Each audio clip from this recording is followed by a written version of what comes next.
New ইয়র্কের Jackson Heights থেকে আপনাদের সঙ্গে আছে আমি খালেদ মহিউদ্দিন। দর্শক, আজকের খবর শুনলে আপনাদের চোখ কপালে উঠবে। ধৈর্য ধরে শুনতে থাকুন।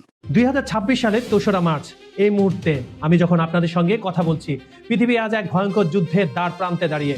গত 72 ঘন্টায় মধ্যপ্রাচ্যের মানচিত্র একেবারে বদলে যেতে শুরু করেছে। মার্কিন ডেস্ট্রয়ার ইউএসএস থমাস হার্ডনার থেকে ধেয়ে যাচ্ছে একের পর এক টমাহক মিসাইল। ডোনাল্ড ট্রাম্পের ঘোষণা, মূল আক্রমণ এখনো বাকি।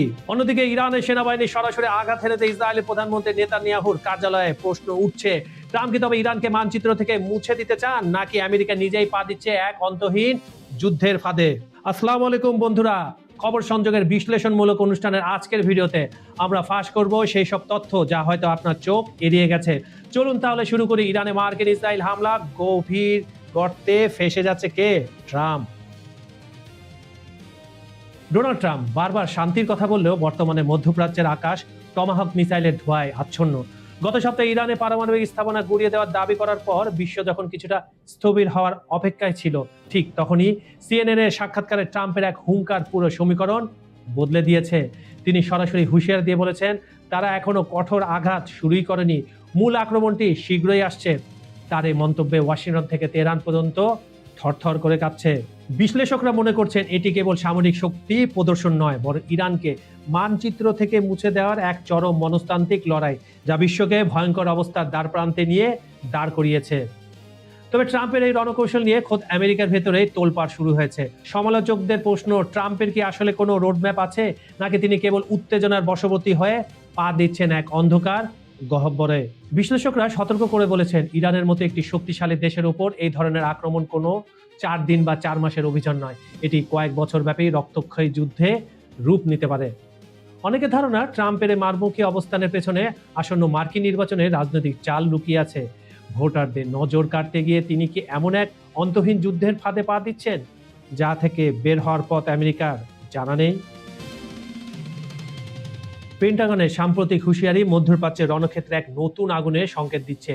মার্কিন প্রতিরক্ষামন্ত্রী পিট হেগসেথ পরিষ্কার ভাষায় জানিয়ে দিয়েছেন, বর্তমানে ইরানে কোনো মার্কিন পদাতিক সৈন্য নেই ঠিকই, কিন্তু ভবিষ্যতে বুটস অন দ্য গ্রাউন্ড, বা সহজ বাংলায় বললে সরাসরি স্থল অভিযানের পথ তারা খোলা রেখেছেন। আর এইটাই চাইছে ইরান, কারণ তারা যদি সেনাবাহিনী নামে ইরানের মাটিতে, তখন ইরানের সেনাবাহিনী মার্কিন সেনাবাহিনী কি অবস্থা করবে সেটা ভিয়েতনাম, আফগানিস্তান আর ইরাকের কি রেকর্ড দেখলেই বোঝা যাবে। হেগসেথের মতে ওয়াশিংটন তার স্বার্থ রক্ষায় যতটুকু প্রয়োজন ততদূর যেতে প্রস্তুত। শত্রু যাতে আমেরিকার পরবর্তী পদক্ষেপ আজ করতে না পারে, সেজন্য রণকৌশলে এমন ধোঁয়াশা রাখা হচ্ছে বলে ধারণা করা হচ্ছে। আমেরিকার মূল লক্ষ্য এখন অত্যন্ত সুনির্দিষ্ট, ইরানের শক্তিশালী ক্ষেপণাস্ত্র ভান্ডার এবং নৌ ক্ষমতাকে পুরোপুরি পঙ্গু করে দেওয়া। একই সঙ্গে তেহরান যাতে কোনোভাবে পারমাণবিক অস্ত্র অর্জনের দোরগোড়ায় পৌঁছাতে না পারে, সেটি নিশ্চিত করতে চায় হোয়াইট হাউস। ট্রাম্প প্রশাসন একে ইরাক বা আফগানিস্তানের মতো অন্তহীন যুদ্ধ বলতে নারাজ, কিন্তু এটাই হবে। আমি বলে রাখছি বন্ধুরা, আপনারা মিলিয়ে নিন আপনাদের অনুমানের সঙ্গে। বরং একে তারা ইরানকে নিয়ন্ত্রণে আনার এক চূড়ান্ত সামরিক প্রজেক্ট হিসাবে দেখছে। তবে বিশ্লেষকদের প্রশ্ন, আকাশপথের হামলা কি আদৌ একটি দেশের শাসন ব্যবস্থা বদলে দেওয়ার জন্য যথেষ্ট? পাল্টা আঘাতের উত্তাপে পরিস্থিতি এখন চরম সংকটাপন্ন। ইরানি ড্রোন ও মিসাইল হামলা ইতিমধ্যে বেশ কয়েকজন মার্কিন সেনা নিহত হওয়ার খবরে ওয়াশিংটনের তোলপাড় চলছে। ট্রাম্প দাবি করছেন ইরান আলোচনায় বসতে রাজি, কিন্তু মাঠের পরিস্থিতি বলছে ভিন্ন কথা। আমেরিকান সেনাদের কফিন দেশে ফিরতে শুরু করলে ট্রাম্পের উপর রাজনৈতিক চাপ কতটা বাড়বে এবং যুদ্ধ শেষ পর্যন্ত কোথায় গিয়ে ঠেকবে তা নিয়ে পুরো বিশ্ব এখন গভীর উৎকণ্ঠায়।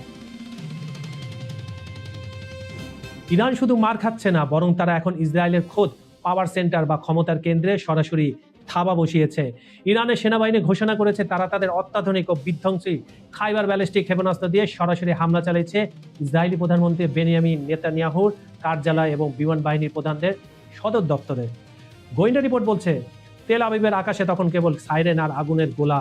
জেনে শুনে ইরান এই হাই প্রোফাইল টার্গেটগুলো বেছে নিয়েছে, এটা বোঝাতে যে ইসরায়েলের কোনো জায়গায় এখন আর নিরাপদ নয়, সবগুলোই হচ্ছে ইরানের মিসাইল আর ড্রোনের টার্গেটে। ইরানের সর্বোচ্চ নেতা আয়াতুল্লাহ আলী খামেনির মৃত্যু নিয়ে চারদিকে ধোঁয়াশার তীব্র জল্পনা চললেও ময়দানে কিন্তু ইরানের প্রতিরোধ বাহিনী বা অক্ষশক্তি একটুও দমে যায়নি, বরং খামেনির মৃত্যু সংবাদ তাদের প্রতিশোধের আগুনকে আরো কয়েক গুণ বাড়িয়ে দিয়েছে। তারা এখন মধ্যপ্রাচ্য জুড়ে ছড়িয়ে থাকা মার্কিন ঘাঁটিগুলোকে বৃষ্টির মতো ড্রোন ও রকেট হামলার শিকার বানাচ্ছে। ইরান এখন ডু অর ডাই, বা বাংলায় যেটা বললে হয় মরো নয়তো মারো নীতিতে এগিয়ে চলেছে বীর দর্পে। এদিকে ডোনাল্ড ট্রাম্প দাবি করেছেন হাড় ভাঙা মার খাওয়ার পর ইরানের নেতৃত্ব এখন আলোচনায় বসতে মরিয়া। কিন্তু প্রশ্ন হলো, চারদিকে লাশের স্তূপ আর ধ্বংসস্তূপের পর দাঁড়িয়ে ইরান কি আসলে সাদা পতাকা ওড়াবে, নাকি এটি ট্রাম্পকে বিভ্রান্ত করার কোনো বড় ফাঁদ? বিশ্লেষকদের মতে ইরান তাদের ক্ষেপণাস্ত্রের মজুদ ফুরিয়ে যাওয়ার আগে আত্মসমর্পণ করবে না। তারা প্রমাণ করতে চায় আমেরিকান টমাহক মিসাইল দিয়ে তাদের শরীর ক্ষতবিক্ষত করা গেলেও তাদের লড়াই করার মানসিকতা গুড়িয়ে দেওয়া অসম্ভব। যুদ্ধের এই পর্যায়ে এসে আলোচনা কি কেবল কালক্ষেপণ, নাকি চূড়ান্ত ধ্বংসের পূর্বাভাস? বন্ধুরা, আপনারা ভালো করে জানেন ইরানের 4000 বছরের ইতিহাস। তারা যোদ্ধার জাতি, তারা যুদ্ধের সময় অন্য কিছু মাথায় রাখে না, তারা কোনোদিন মাথা নত করেনি, এটাই তাদের শিক্ষা। এদিকে ইউক্রেন এখন কেবল একটি যুদ্ধ বিধ্বস্ত দেশ নয়, বরং ড্রোন বিধ্বংসী প্রযুক্তির বিশ্বসেরা ল্যাবরেটরিতে পরিণত হয়েছে। বিদেশ প্রধানমন্ত্রী কিয়ার স্টারমার এক বিস্ফোরক ঘোষণায় জানিয়েছেন ইরানের তৈরি খুনে ড্রোন শাহেদ মোকাবেলায় ইউক্রেনের বিশেষজ্ঞরা এখন সরাসরি মধ্যপ্রাচ্যের দেশগুলোকে সহায়তা করবে। গত 4 বছর ধরে রাশিয়ার হাজার হাজার ইরানের ড্রোন আকাশে গুড়িয়ে দিয়ে ইউক্রেনের সেনারা এখন ম্যাকগাইভারের মতো দক্ষ হয়ে উঠেছে বলে পশ্চিমারা জানাচ্ছে। তারা সস্তা ট্যাবলেট বা স্মার্টফোনকে প্রিসিশন গাইডেড সিস্টেমে রূপান্তর করে নিখুঁতভাবে ইরানের ড্রোন নামিয়ে আনছে। এই অভিজ্ঞতা এখন ইরানের বিরুদ্ধে অস্ত্র হিসাবে ব্যবহার করছে পশ্চিমারা। এটাও একটা পশ্চিমাদের প্রোপাগান্ডার অংশ। আমি বলে রাখলাম, আপনারা এটা মিলিয়ে নিন। যুদ্ধের সমীকরণ আরো জটিল হয়েছে যখন রাশিয়া ইরানের ড্রোন প্রযুক্তিকে নিজের মতো করে স্কেল আপ বা আরো শক্তিশালী করতে শুরু করেছে। ইউক্রেনীয় ড্রোন নির্মাতা ইউক্রে স্পেকট্রমস এখন খোদ ইংল্যান্ডের মিডল হলে ফ্যাক্টরি খুলে মাসে 1000 ড্রোন বানানোর লক্ষ্য নিয়েছে। সবকিছুই হচ্ছে ব্যবসা। অন্যদিকে রাশিয়ার ড্রোনগুলো এখন অদৃশ্য অপটিক ফাইবার ব্যবহার করে রেডিও জ্যামিংকেও ফাঁকি দিচ্ছে। কিয়েভ থেকে তেহরান এই যুদ্ধ এখন এমন এক পর্যায়ে পৌঁছেছে যেখানে ড্রোনগুলো কেবল অস্ত্র নয়, বরং আকাশের দখল নেওয়ার এক ভয়ঙ্কর শিকারিতে পরিণত হয়েছে, ঠিক বাজ পাখির মতো। রাশিয়া ইউক্রেন যুদ্ধের রণাঙ্গন থেকে শেখা নতুন সব কৌশল এখন প্রয়োগ করা হচ্ছে ইরানের ওপর। এর ফলে মধ্যপ্রাচ্যের এই সংঘাত আর কেবল আঞ্চলিক নেই, এটি একটি পূর্ণাঙ্গ গ্লোবাল প্রক্সি ওয়ারে রূপ নিয়েছে। একদিকে ইউক্রেনের প্রযুক্তিতে সজ্জিত পশ্চিমা জোট, অন্যদিকে ইরানের আত্মঘাতী ড্রোন ও রাশিয়ার গোয়েন্দা তত্ত্বের সঙ্গে রয়েছে চীন।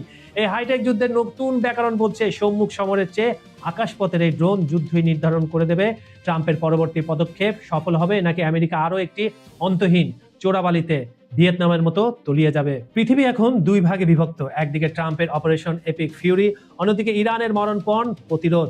যদি আমেরিকা স্থল বাহিনী নামায় তবে এটি হবে বিংশ শতাব্দীর সবচেয়ে বড় সামরিক সংঘাত এবং ট্রাম্পের জীবনের সবচেয়ে বড় ভুল। আপনার কি মনে হয়, ডোনাল্ড ট্রাম্প কি পারবেন ইরানকে নিয়ন্ত্রণে আনতে, নাকি আমেরিকা নিজেই আরো একটি ভিয়েতনাম বা আফগানিস্তান সংকটে পড়তে যাচ্ছে? আপনার মতামত কমেন্টে জানান। ভিডিওটি ভালো লাগলে শেয়ার করুন এবং সাবস্ক্রাইব করে আমাদের সঙ্গে থাকুন। খবর সংযোগের টপ নিউজের অনুষ্ঠানটি আপনারা পৃথিবীর কোন প্রান্ত থেকে দেখছেন কমেন্টে জানান, আমরা আপনার মতামত শুনতে চাই। আজ এই পর্যন্ত আমি কাজল হায়দার বিদায় নিচ্ছি। দেখা হবে পরের ভিডিওতে এই যুদ্ধের নতুন কোনো আপডেট নিয়ে, নতুন কোনো ইস্যু নিয়ে। ভালো থাকুন, নিরাপদে থাকুন। আল্লাহ হাফেজ।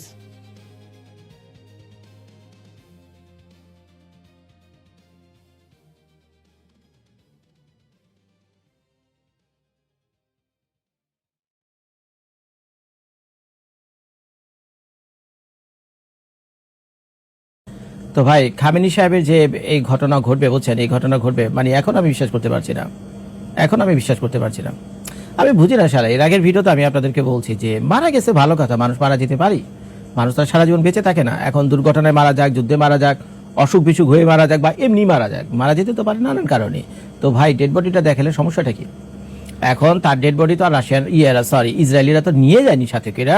সেই ডেড বডি তো ইসেই আছে, ইরানই আছে এবং তেহরানই আছে। তো তেহরানের যে সরকারের পক্ষ থেকে তার অন্তত ডেড বডির চেহারাটা একটা সাধারণ মানুষকে দেখানো উচিত ছিল, কিন্তু সেটা করেনি। তো যার ফলে আমরা কিন্তু লক্ষ লক্ষ কোটি কোটি মানুষ এখনো বর্তমানে we are completely confused actually he was dead or not, সে আসলে মারা গেছে কিনা, বুঝছেন? স্টিল আমরা কিন্তু কনফিউজড।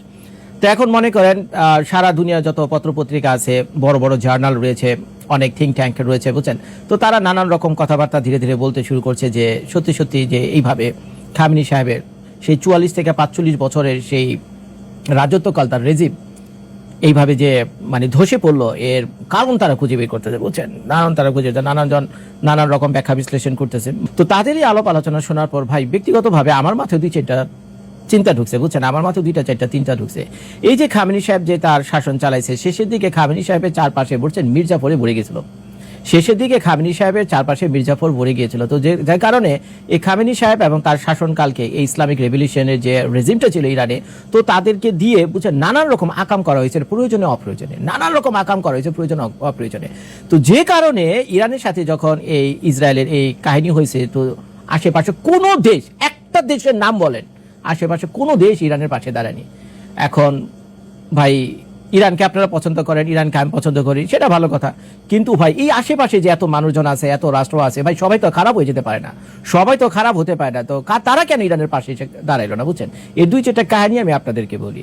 রেজা শাহ পাহলাভি যখন 1979 সালের আগ পর্যন্ত এই ইরান চালাইছে, তো আপনারা তো জানেন ইরান অর্থনীতিতে, তারপরে সামরিক শক্তিতে, মিলিটারি পাওয়ারে ভালো একটা পজিশনে ছিল। ওই সময় ইরানের একমাত্র শত্রু ছিল হলো ইরাক, একমাত্র শত্রু ছিল ইরাক। আর ইরানের সাথে সবচেয়ে ভালো বন্ধুত্বপূর্ণ সম্পর্ক ছিল এই স্বয়ং ইসরায়েলের। বিশ্বাস হয় না? ইতিহাস পড়েন তো নাম হচ্ছেন, পড়াশোনা করেন না, না বললে কেমন নেইব। তো যাই হোক, ওই সময় 1979 সালের আগ পর্যন্ত রেজা শাহ পাহলাভির শাসনামল যখন ছিল, ইসরায়েলের সাথে আমেরিকার সাথে এই ইরানের সম্পর্ক খুবই ভালো ছিল, যেটা চিন্তা করতে পারবেন না। তো তখন তারা কি হয়েছে জানেন, কি করছে? যখন নাকি এই ক্ষমতার রদবদল হলো 1979 সাল ইসলামিক রেভলিউশনের মাধ্যমে, যখন প্রথম তো খোমেনি, তারপরে হলো খামেনি, প্রথম ভদ্রলোক যিনি ছিলেন উনি হলো খোমেনি, আর পরের জন হলেন খামেনি, যে মাত্র 2 দিন আগে ইন্তেকাল করেছেন, ইন্নিল্লাহি ওয়ানিল্লাহি রাজিউন। এখন দেখেন তার শাসনামলে কি হয়েছে, সে যখন তার শাসনামল প্লাস আগের খোমেনি শাসনামলে এরা যখন ইসলামিক রেভলিউশনের মাধ্যমে ক্ষমতা আসলো, আইসাই তারা কি করলো? সৌদি আরবকে হুমকি দিয়ে বইল, কুয়েতকে হুমকি দিয়ে বইল, কাতারকে হুমকি দিয়ে বইল, ওমানকে হুমকি দিয়ে বইল, ইউনাইটেড আরব আমিরাত। তখন প্রত্যেকটা দেশেই তখন রাজা বাদশাদের শাসন চলতেছে। ইরানের আশেপাশের এই দেশগুলোতে তখন রাজা বাদশার শাসনামল চলতেছে। তাদেরকে দেখে তারা কি বলো, হুমকি দিয়ে কি বললো, যে দেখো আমরা ইরানে ইসলামিক রেভলিউশন ঘটাইছি, বিপ্লব ঘটাইছি, আর তোমরা যে রাজা বাদশাহ হয়ে বসে রয়েছো ইসলামী শরিয়া মোতাবেক, এটা হলো হারাম। একটা ইসলামী রাষ্ট্র চালাতে পারে শুধুমাত্র একজন, কে? একজন ওই ইসলামিক স্কলার, বুঝছেন, একজন ইসলামিক স্কলার। কোনো রাজা বাদশাহ রাষ্ট্র ক্ষমতা, রাষ্ট্র চালানোর কোনো অধিকার রাখে না, এটা ধর্মে নাই। তো এইসব আবি যাবি কথাবার্তা বইলা ঠেলা আপনারা কি করলেন? সৌদি আরবের সাথে সম্পর্কটা নষ্ট করলেন। কে করলো?